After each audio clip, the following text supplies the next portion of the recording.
Hello mga kanegosyo! Ngayon ay i-share ko sa inyo ang mga na-experience ko sa paggamit ng Epson L5290. Kaya simulan na natin to pagkatapos ng intro.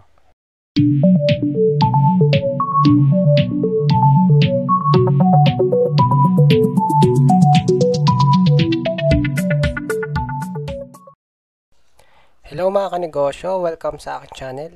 Ang channel na to ay tungkol sa printing.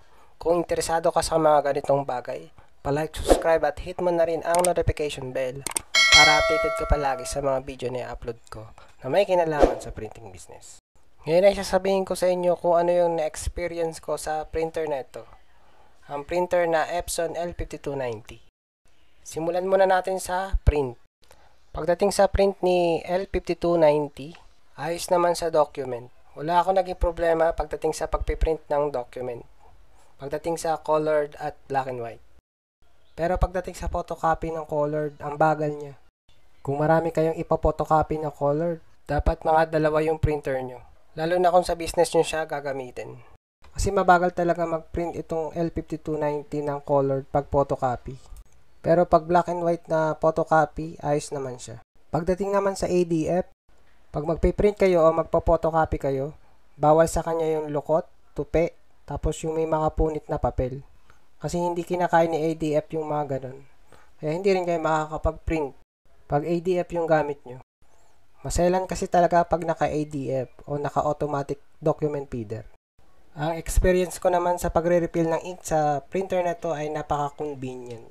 Kasi non-spill yung kanyang bottle. Kaya hindi kayo mahirapan mag-refill kapag ito yung gamit nyong printer. Kung meron ako nagustuhan kay L5290 ay meron din ako hindi nagustuhan.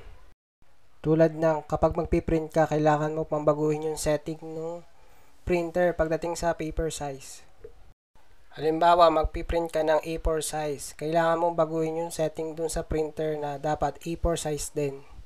At kung magpiprint ka naman ng short, kailangan mo ulit baguhin yung setting niya dun sa printer.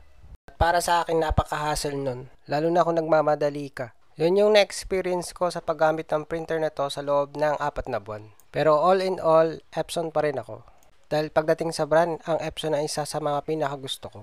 Kasi pag nasira, mahahanapan mo agad ng pyesa. Hindi tulad ng ibang brand. Saka matagal na sa market sa Epson. Saka si Epson yung printer na pwede sa dye ink, pigment, at sa sublimation. Na hindi kayang gawin ng ibang brand ng printer. Kaya pag bumili kayo ng Epson printer, pili na lang kayo ng ink na gusto nyo. Mapa-dye ink, pigment o sublimation yan.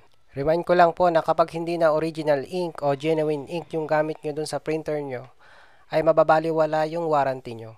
In case na naka-under warranty pa yung inyong printer. Bali, yan na lang muna yung aking update sa printer na to na Epson L5290. Date na lang ulit ako sa mga pwede pang mangyari sa printer na to. Hanggang dito na lang mga kanegosyo, palike, subscribe at hit mo na rin ang notification bell para updated ka palagi sa mga video na i-upload ko na may kinalaman sa printing business. Thank you!